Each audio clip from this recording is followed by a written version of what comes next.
మనకి తారసపడే వ్యక్తులు సామాన్యులు కావచ్చు, మేధావులు కావచ్చు అండి. ఒక గంట 2 గంటల్లో పరిచయం అపరిచిత వ్యక్తులు కూడా కావచ్చు. ఆ కాసేపట్లో మన ప్రవర్తన వాళ్ళ ఎడల ప్రశంసాపూర్వకంగా ఉందనుకోండి, అంతకు మించిన మంచితనం లేదండి. ఎవరు చెప్పగలరు చెప్పండి? ఎవరు మనకి జీవితకాలం మిత్రులవుతారు? నేను అప్పుడప్పుడు చెప్తూ ఉంటాను, అదేంటంటే అందరితో మంచిగా మాట్లాడు, మళ్ళీ ఆ దారిన వెళతావో లేదో అని. మంచిని పంచితే వచ్చేది మంచేనండి. అదే మన పాజిటివ్ ఎనర్జీ, అదే మన రోగ నిరోధక శక్తి కూడా.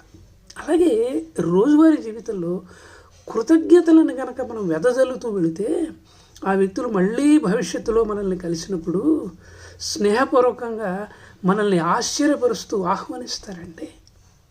అటువంటి మధురానుభూతుల కోసమే మనం మన జీవితాన్ని ఫణంగా పెట్టాలండి. అదే అసలైన జీవితం అంటే. Thank you very much.